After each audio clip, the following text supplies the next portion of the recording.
What's up, everybody? It's Mike time. So, what are we talking about today? Entrepreneurship. Entrepreneurship.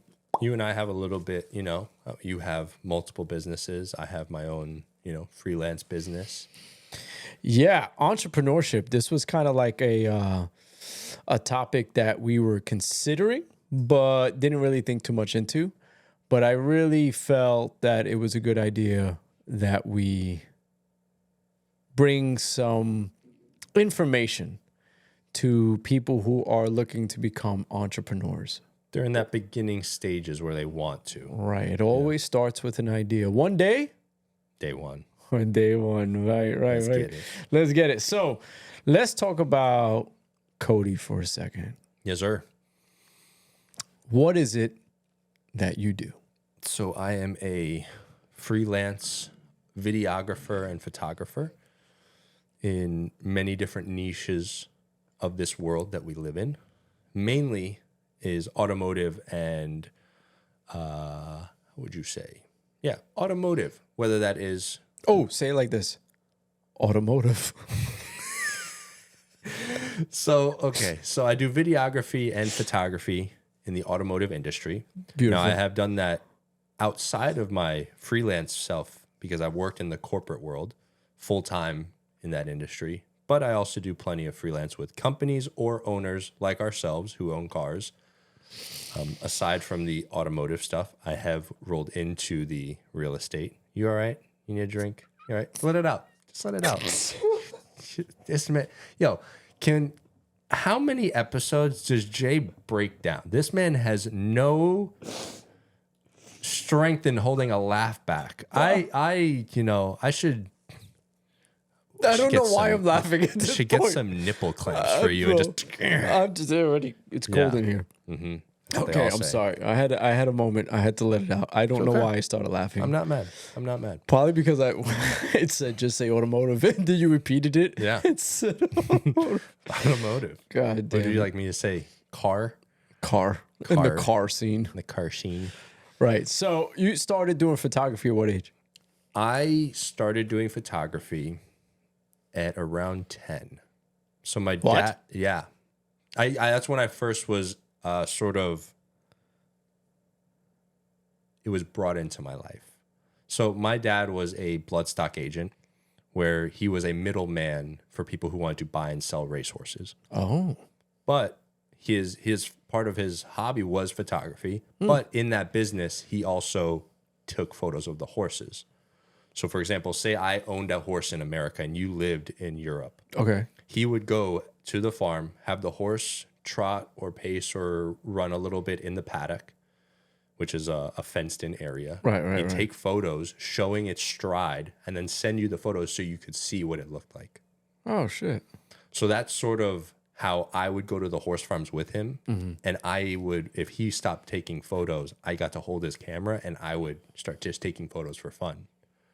And then he noticed that I grew an interest into it. So then he got me a camera. Now, I started with an actual film camera, his old Nikon film camera. Oh, shit. Yeah, With the roll of films. Yeah. So I had to learn from the game before because he had a digital camera at that time. Oh, okay. After about a year and understanding, focus and all the different settings to light, he then was like, all right, I'm going to get you for your birthday, this T3i, I think it was at the time, very low level, entry level. And pretty much from there, I just kept running with it. I would take photos of me and my friends skateboarding. That's how a lot, like in the beginning times, I would do that. I was very into sports. So I would do, if I wasn't playing, I loved taking photos of sports. I remember going to the Knicks game when I was in... Nice Knicks jersey, by the way. Appreciate that. Whose number is that? Carmelo Anthony. Of course it is. Yes.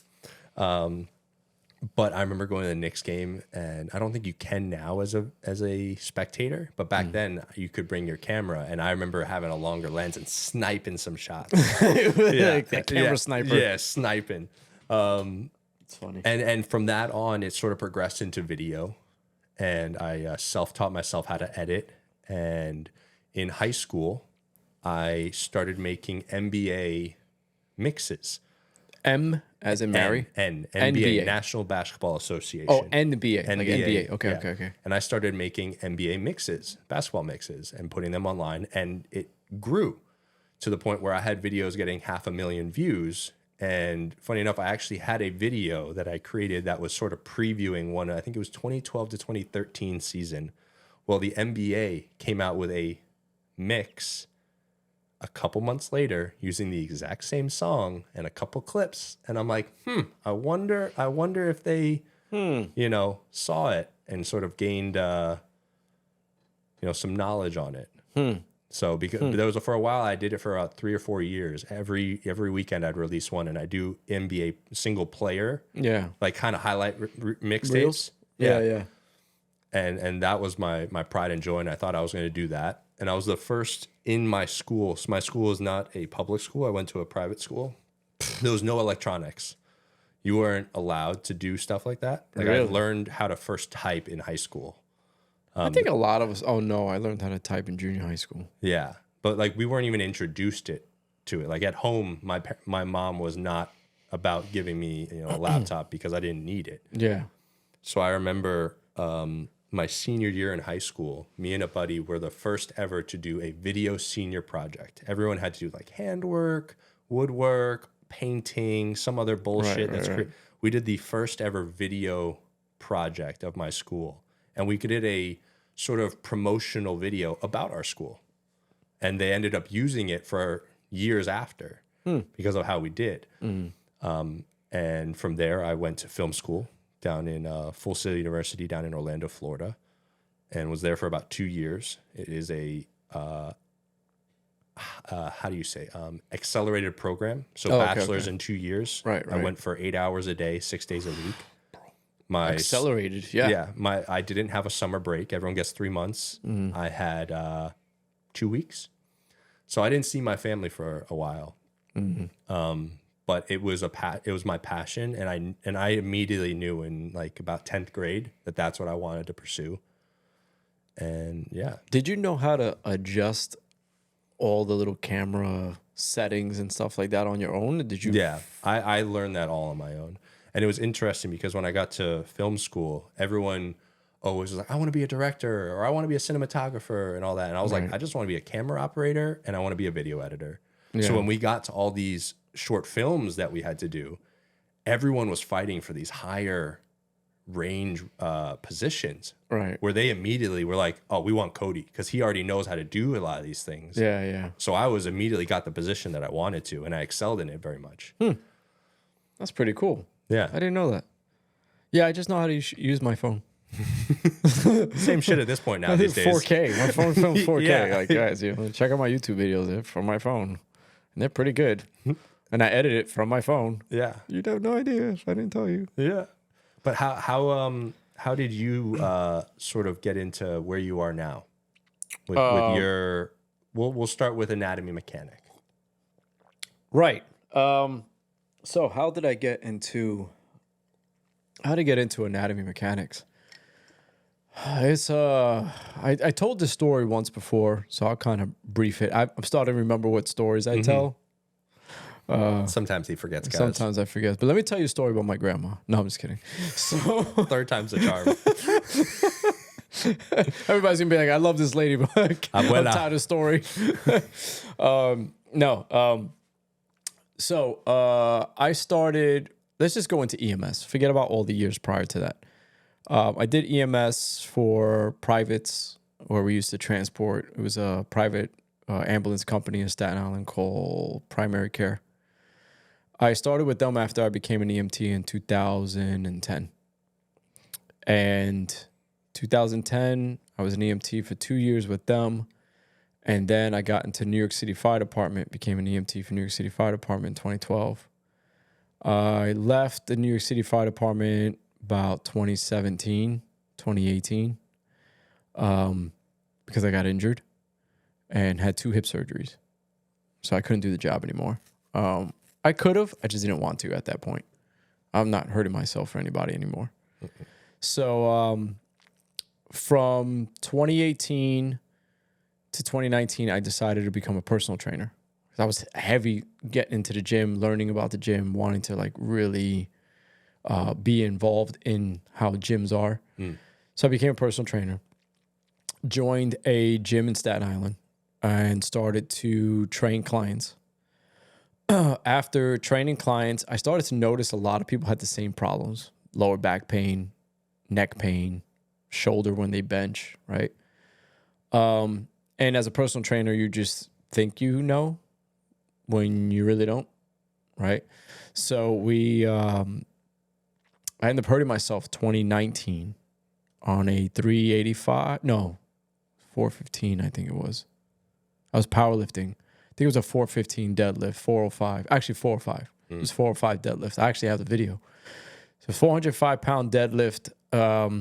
Went to hit it. It was supposed to be a PR. And when I went to lift, I felt my back give out. And then that was it. So for 2019, all of 2019, I was in extreme pain. Extreme pain. February 2020, I found my mentor. His name is Dr. Nick Torres, the manual man based out of Queens. We're actually going to have him on here. He's got over 60,000 followers on Instagram. One of the top, if not the top physical therapist in the state of New York. My mentor, one of my best friends, love the guy. So we're going to have him on here. Stay tuned. Stay tuned for that. We're going to go over pain from his perspective of things, my perspective of things. So I met him because I tried chiropractors, I tried physical therapy, I tried injections, I've tried belts, I tried everything that you can possibly think of to get better, and nothing was working. And I found this gentleman, Nick Torres, based out of Queens, and he did something called postural restoration therapy. He was a doctor of physical therapy, but he does postural restoration therapy and manual work. Went to Nick. I actually had told a story today. I had a book, which is kind of the size of your book, with everything written about my pain. What aggravated from the time I woke up to the time I went to sleep. Every day it was written down. What I did, tried different, did this work, did this not work, whatever. So I'm the only person to this day, and I'll mention that to him when he comes in. He'll tell you I'm the only person that came to this day with a book that written down of everything that was wrong, right? So I'm seeing this guy. I'm paying him cash once a week to see him for 1 hour a day, traveling from Staten Island to Queens, and COVID happens. March 2020, it was March 16th, the gyms shut down in New York City. So now here I am trying to be a personal trainer, but also trying to go see him, right? And he had a small little location in Queens inside of a CrossFit place. I don't know how many times I'm going to say Queens, but just so everybody knows he's from Queens. So just know from Staten Island to Queens sucks. It's like a 2-hour drive with traffic. So now COVID happens. I'm not going to say if he was or wasn't seeing patients, but I was getting fixed. I don't want anything to come from this, so I'm just going to leave it at that. And after, some time, I woke up maybe 7-8 months later without pain. When I was going to sleep every day in tearing in the amount of pain that I was in. Yeah. And when you're in that much pain, there's like no sight of it getting any better. You're discouraged all the time. I wasn't working out. I gained weight. I looked disgusting. Disgusting. I don't even know how my girl was with me at that time because I looked so bad, right? So now, all of a sudden, one day I wake up and I'm not in pain. And the crazy thing about pain is when you've been in pain so long and you wake up and you're not in pain, you're wondering if you're just used to it. Yeah. So I wake up, I'm like moving around, trying to figure out. You're like waiting for something to pinch. Trying to force it to happen. Yeah. Nothing. So I went to see him the next day, and I said, Nick, I woke up and I wasn't in pain. He goes, good. So he ran some tests that he runs all the time, and I wasn't in pain, and I passed the tests. And I remember looking up at him, and I said, does this mean I'm done? And he goes, oh, no, absolutely not. You just scratched the surface. I said, now we have to train your body to hold its new positions. And I remember sitting on my right side after he did the test, and I looked up at all his certifications. And I sat up and I said, Nick, I need to know what it is you know. because I need to help people like you just helped me. And he gave me some advice. And the advice he said was, don't go to physical therapy school. You're going to spend a lot of money for no reason. He goes, go to massage therapy school, learn to be a licensed massage therapist, learn the muscles, learn how they attach, learn the body, right? Find a really good one. After you do that, that'll get you to take the postural restoration courses because you have to have the license to physically touch somebody. So I said, okay, I went down that path and we were getting $600 a week, you remember, from unemployment for COVID. And I used all that money. I saved it. I put some towards education and my mom had helped me with that too. And then the other rest of the money I saved because I had a feeling I was going to want to open my own place one day. I didn't know what was happening with COVID. Yeah. Okay. So now it's 2021 and I'm already graduated from massage therapy school and I already took 2 postural restoration courses, which was pelvic and postural restoration. So I learned the pelvic floor, everything about the pelvis, how it moves, how it shifts and everything. And postural, how breathing affects your entire body. And I said, I want to open my own place. I had one patient, just one, in New Jersey. And this guy was slanted, man. He was like this. He was leaning to his right. He had lower back pain. He had back surgery. Yeah. Right? He was an older gentleman. And when you saw him walking, he was fucked up. And I remember sitting down at the business that he owns outside. And I said, hey, man, you always look like you're in a lot of pain. He goes, yeah, I've been in pain for like 14 years. Nobody's able to fix me, da-da-da-da-da. And I went, do you mind giving me a shot? And he went, well, what is it you do? I said, well, I'm a licensed massage therapist and I do postural restoration therapy. It's a different form of therapy, but I look at the body as a whole. I can kind of see what's going on with you. Your rib cage is completely thrown out of whack and your pelvis is stuck. And he went, no one's ever told me that before. I said, well, give me a shot. So he did. I go to his house 2 days a week, work on him, make sure he does exercises that I need him to do. Very different than physical therapy. These exercises, you've seen them. They're very different. Yep. And one day he told me, he goes, I'm actually not in pain anymore. And I slowly see him at every session, him standing upright. It was crazy. Just correcting. And I wasn't cracking nothing because of bullshit, right? I wasn't just saying, here, let me see you for 20 minutes and leave you with an aid for the next 40. I wasn't doing that. It was me and him for one whole hour. And then one day he told me, he goes, hey, I'm opening up an ice cream shop at this location in Edison. I went, oh, that's cool.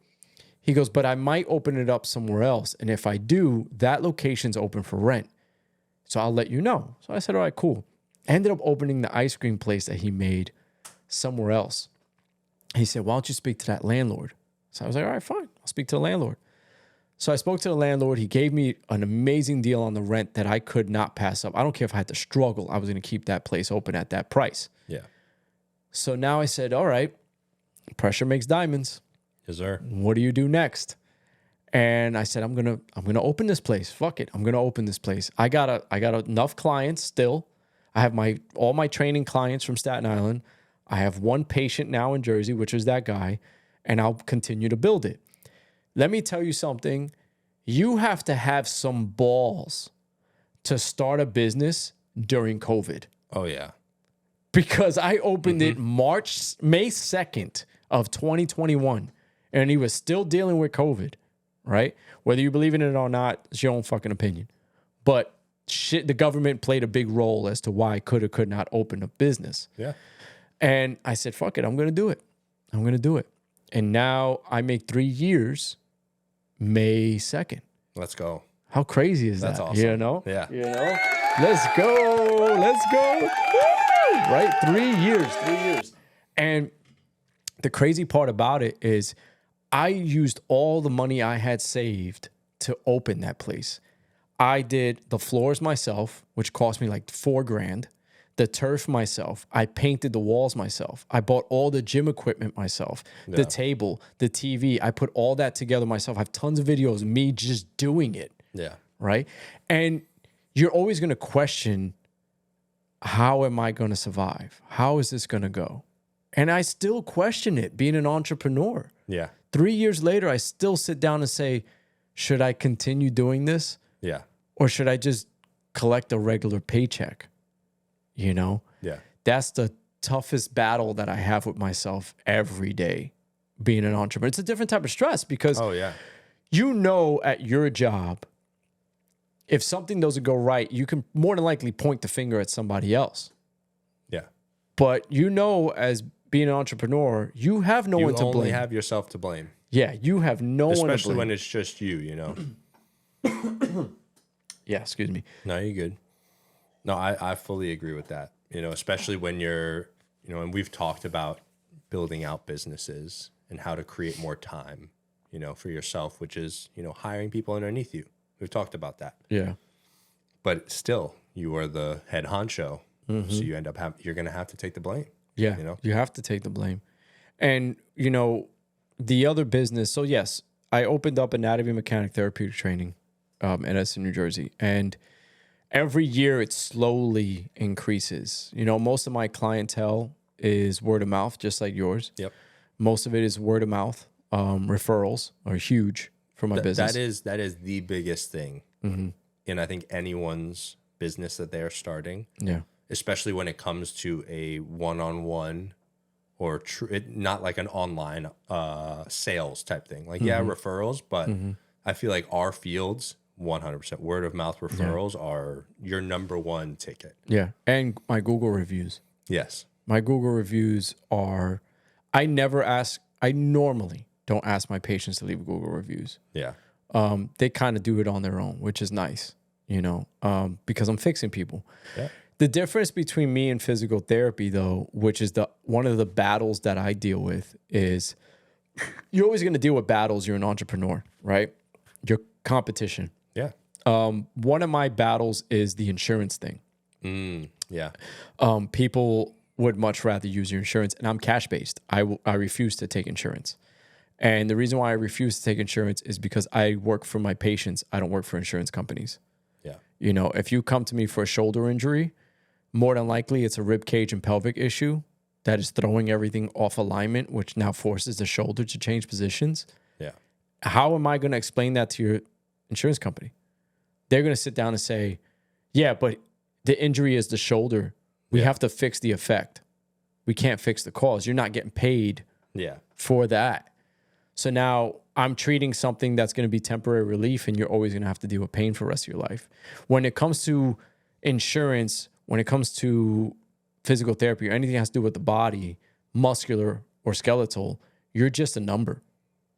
But insurance is good for if you have a car accident, if you have cancer, if you need surgery. Hospital. Yeah. Hospital, right? That's what insurance is good for. But when it comes to getting fixed somewhere, I strongly believe finding somebody that is cash-based is your best bet, because now you know you have that therapist's full attention for that whole hour. Yeah. You know, you're not left with somebody who's in school to be a PT or wants to be in school to be a PT. Yeah. And no offense to any physical therapist. This is not an attack on physical therapists. This is an attack on the business aspect of it. Yeah. Because I know some physical therapists that are freaking amazing, and they're locked into this contract with the company that they work for, and they never get their full potential out because they're locked by whatever insurance is willing to pay for. Yeah. And that's why I didn't want to go down that route of being a regular therapist inside somebody's office. But that right there is what sets you apart from those other businesses, which people will respect and appreciate that they have your full time. Yeah. And my passion's there. Yeah. You know, your passion for photography is there. You know, there's not many people that I know that can pick up a camera like you. I appreciate that. There's not. A true story. Yeah. I'm not tooting your horn. Yeah. You know, 4.5 million views is tooting your horn, not me. I mean, that has nothing to do with photography. I mean, I guess with the lighting here, but No, I'm just playing. But in terms of where you spoke about before, competitors, you know, in my industry, or at least my world, the competitors is with obviously the other photographers. Yeah. And the issue that I have with the experience that I have is I charge a certain rate. You know, a lot of people these days are doing things for free. The new ones are. And I'm all for it. If you are a photographer or a creative, I think there is a sort of grace period where you do sort of pro bono work, as like a lawyer would say, you know, that to get the clientele, the experience, you know, Build up that resume. build up that resume and portfolio. Right. So, you know, I started out with just shooting my buddies' cars or my own car. That's how I built out, or going to car shows and taking photos there, you know. Yeah. And until I got that like person who was at a car show, like, hey, do you do private photo shoots? I'm like, yeah. Like, oh, how much? You know, and then started at this rate, you know, and after X amount of years, raised it up more, you know. And so to me, where I'm at is I can't go, you know, I'm not cutting myself short anymore, you know, because then that's, you know, putting my worth down. Right. But the issue is nowadays people are so quick to go with what's free than what's quality work. And Quantity over quality. yeah. And I'm not in any way trying to put down anyone that does charge for free. But if you are doing it as a hobby, you should still be charging someone because it is your time Right. and your skill. Right. It's your time and your skill. You know. If you're, I agree with you. If you're in the beginning stages of something like that, then, you know, you offer what you can offer, but it shouldn't last, because now that takes away from you, Yeah. right? If I'm a new photographer and I'm giving this guy a free photo shoot, and then I keep giving him free photo shoots, he's never going to come to you for a photo shoot. Yeah, because he's so used to having that guy shoot for free. Why would he come and pay for me? Right. And that's not fair for any photographer that is making this their living. Yeah. Right. 100%.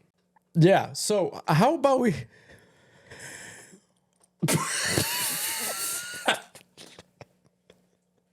You're so terrible. You are so terrible. You're so terrible. Guys, I need a new host with me. I need another co-host, guys. We're putting submissions down That there. was your fault. That was your fault. Don't look at me like that. Stop your shit. Give me a Cody's quotes. Thank you. We're going to dance Cody's this laugh quotes. off. It's Cody's quotes. It's written on a note. Bam and kill it. Boom. Getting better at that. Wow. All right, ready for this one? This is a good one. Give it to me. Oh, yeah. And I think we can go into a little bit about this after. Okay. Hit me with it. Your haters are out there holding their breath, waiting for you to fail. Make sure they suffocate. That's aggressive. Yeah. That's aggressive. So, yeah, you're always going to have haters. I mean, we have haters. Yeah. We've only been doing this for a month and a half. Exactly. And we've got haters. We've literally had to block some haters. But here's what I always say when it comes to haters. If you have haters, you are doing something right. Haters going to hate, bro. And ainers ain't. New co-host submissions down below. Wasn't that in a movie? Haters going to hate and ainers going to ain't. That's from the interview, I think. That was from They the hate interview. us because they ain't us. Yeah. They hate us because they ain't us. Yeah. So I agree.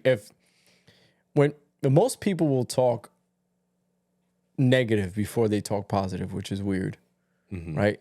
And if people aren't talking shit about you, then you might not be doing something right. Yeah. You know, people become very envious when they see someone that they know succeeding while they're sitting back collecting, you know, their little paycheck every week, you know, because they don't feel like they can do what you did, or they think you made a stupid mistake, right? Yeah. I'll give you a stupid mistake. That's not a stupid mistake, but to someone else, it would be a stupid mistake. You ready? For everyone that lives in New York City, I left New York City sanitation for my business. That's fucking crazy. Yeah. That is the number one New York City job. That is the hardest job to get in. Yeah. That is a cake job. Bro, there were times where I went to work and I was just playing pool half the time. That's wild. I would go into work. I'd go do my route.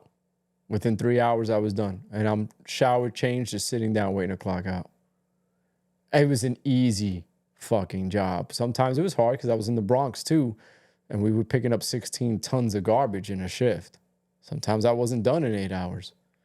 But let me tell you, I left that job to be an entrepreneur.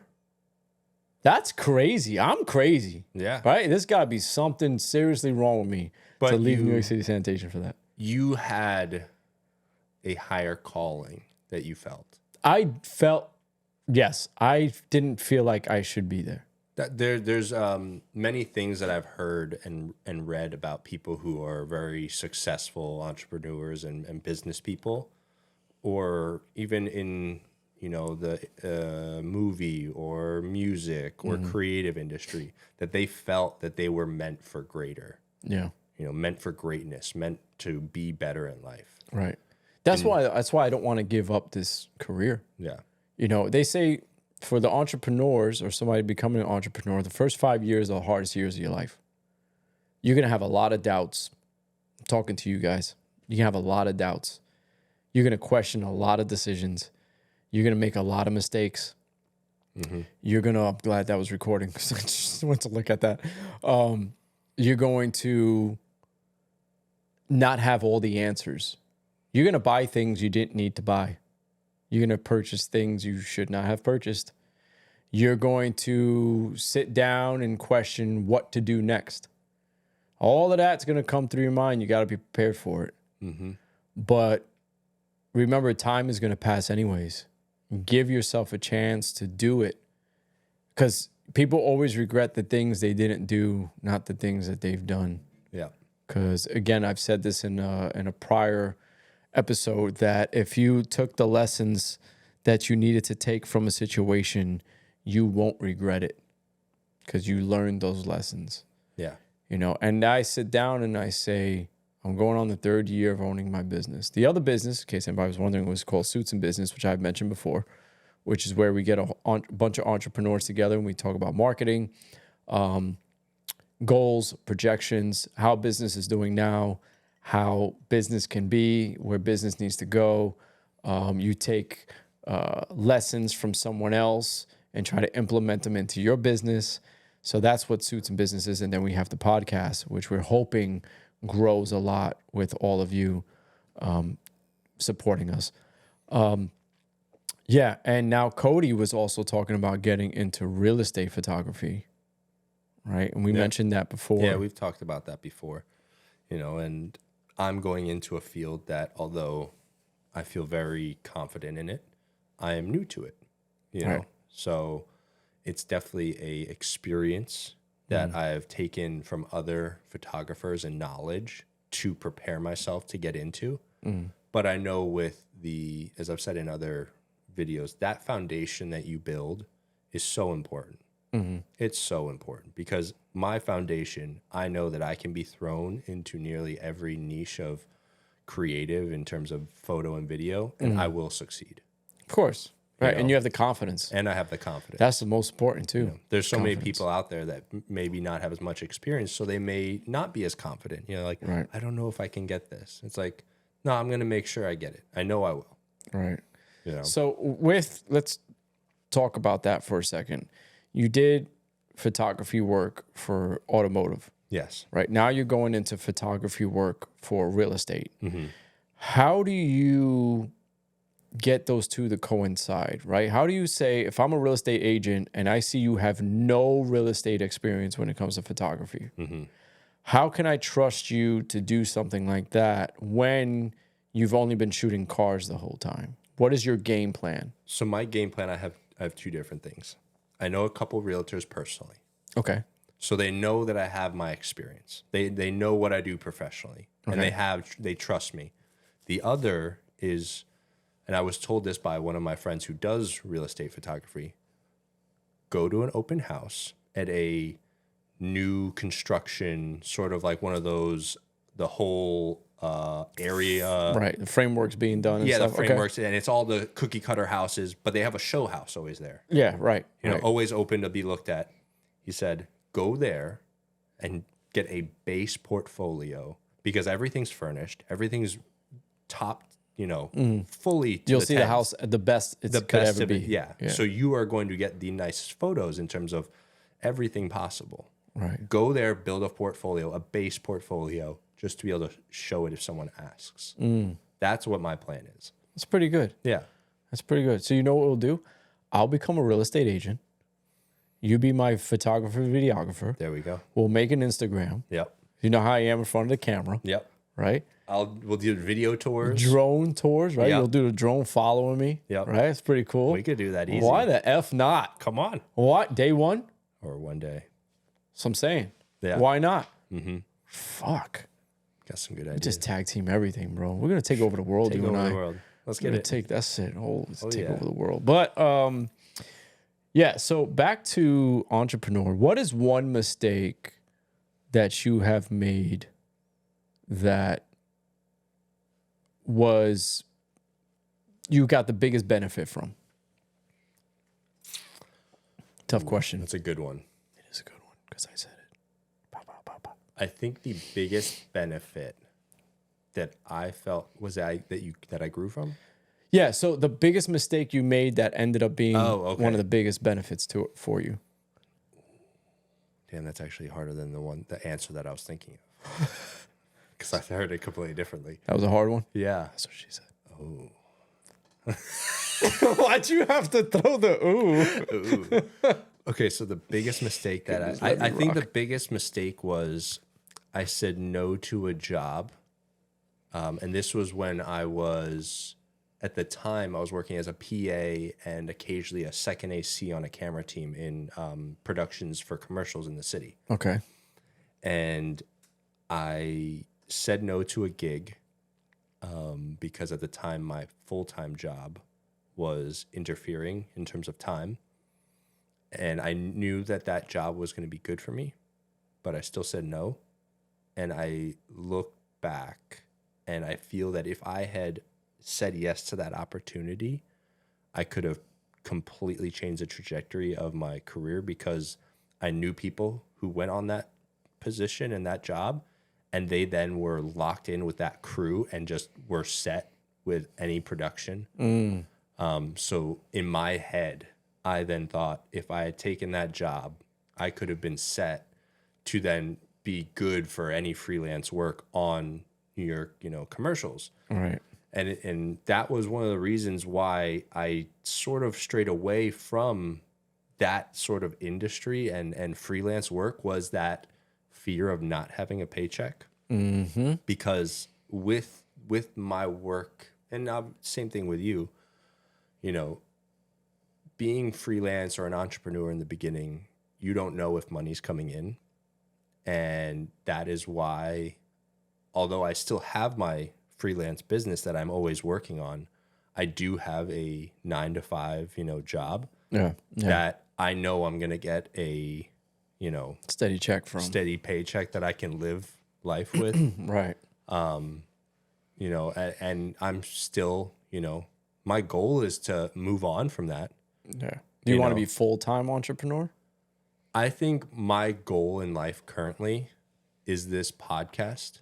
And I genuinely have a desire to try to help people in any sort of facet. I want to use the experiences and, everything that I've been put through in life to sort of, if someone needs to hear a voice or a helping hand, I want to be there for them.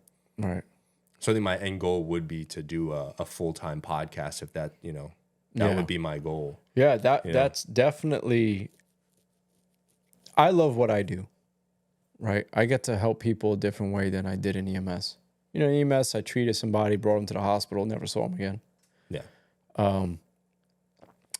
The anatomy mechanics, I am the anatomy mechanic. And I will always be the anatomy mechanic. That's never going to change. Yeah.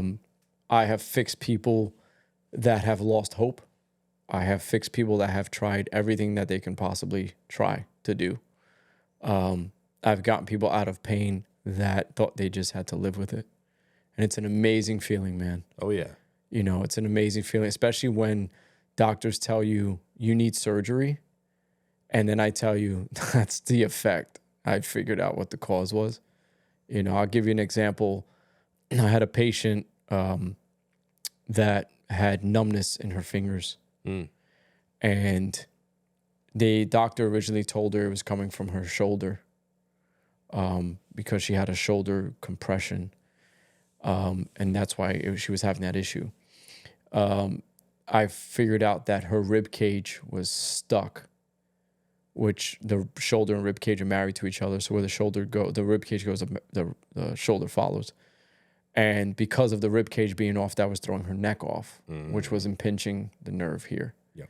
So I could have fixed her neck, but if I didn't fix the big structure underneath it, it wouldn't have done anything, right? It's kind of like a house. Yeah. You build the foundation and you build on the foundation.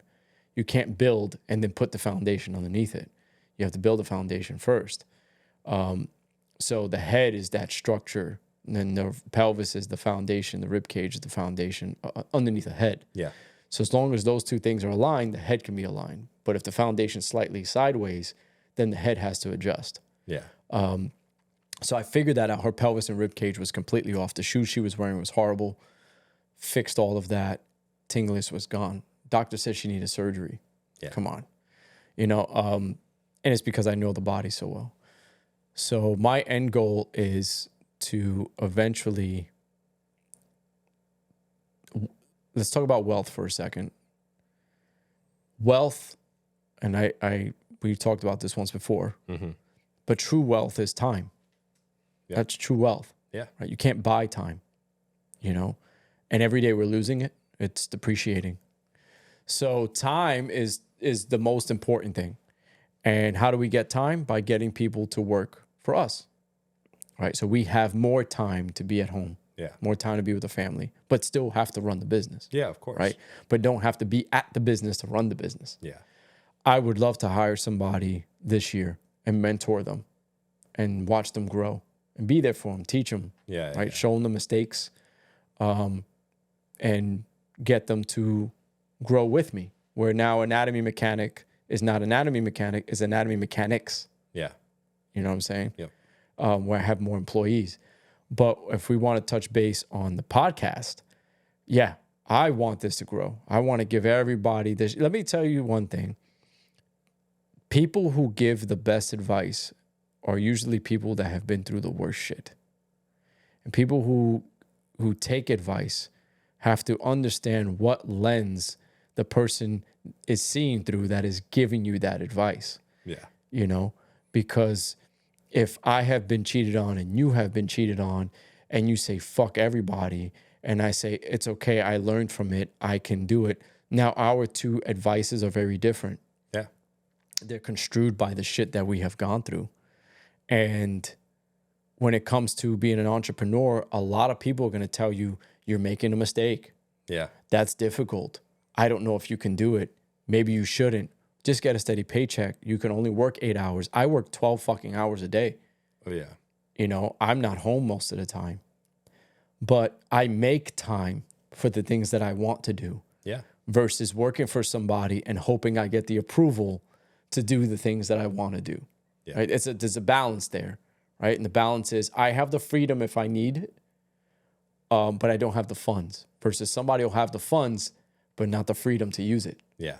Right. So being an entrepreneur to me is great when it comes to true wealth, which is time. Yeah. That's the ultimate goal is time. Right.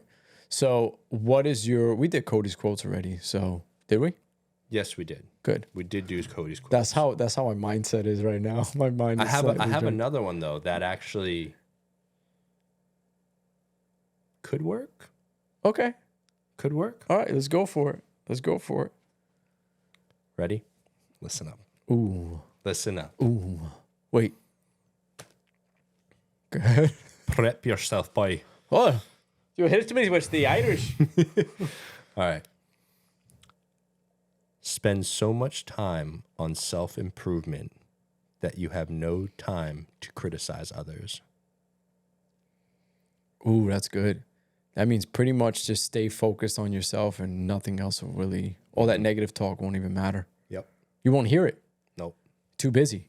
Focus on that business or whatever you're working on. That all that hate, all those criticisms don't matter, and that you stay head on to that mission that you're on. Right. Right. Don't lose sight of the end goal. Yeah. Perfect. And the end goal is never the end goal. Oh, no. It's actually a prolonged short-term goal. It's hard to explain, but let's just say in 10 years let's say in 10 years I want to expand my place and have multiple therapists. That's the 10-year mark, right? But now let's say in 10 years that happens. Well, I don't stay there. I have another goal. So technically it's a short, long-term goal. Yeah. Right? And you know what? The journey is always better than the destination. Because once you get to that destination, you want more. Right. You know? Right. But getting there and looking back, all the things that you went through, that was more enjoyable and wild than just, oh, I'm here. Right. You have to appreciate every step that you take every day, because you never know when that step is going to be the last one you take. Yeah. And every journey that you go through is literally molding you into the best version. Now you get to be an entrepreneur owning, let's say, multiple businesses like me. And again, I'm not making the amount of money I want yet, but the end goal is still there. Yeah. It's right? still alive. It's still there with all the businesses. Yeah. So final thoughts to anyone who's watching this that is thinking or just started to be an entrepreneur. Do not listen to the people who tell you that your dreams are too big. The bigger the dream, the better, honestly. Mm-hmm. And I want you to go for it. Don't let anyone tell you not to. If anything, tell them fuck off and I'm going to watch me. Right. Watch me. Right. Tell me that I can't and I'm going to do it. Nice. You know? And what I would say is you're going to make some mistakes. Sometimes you're going to question yourself. You're going to wonder if you made the right decision. Give it time.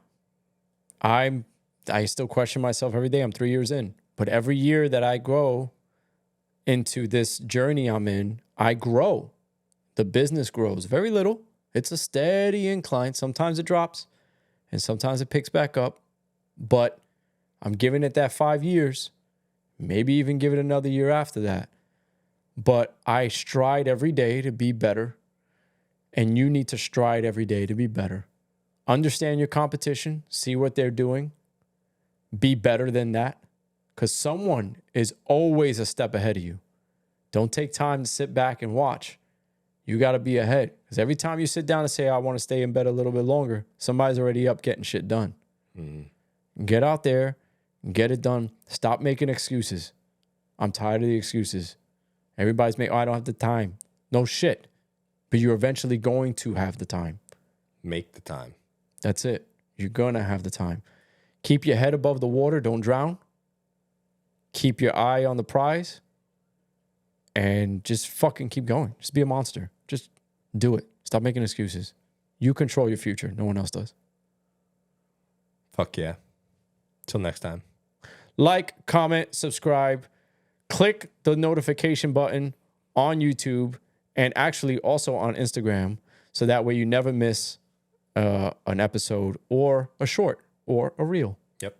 We post every day on the TikTok and Instagram and every Wednesday on Spotify and YouTube.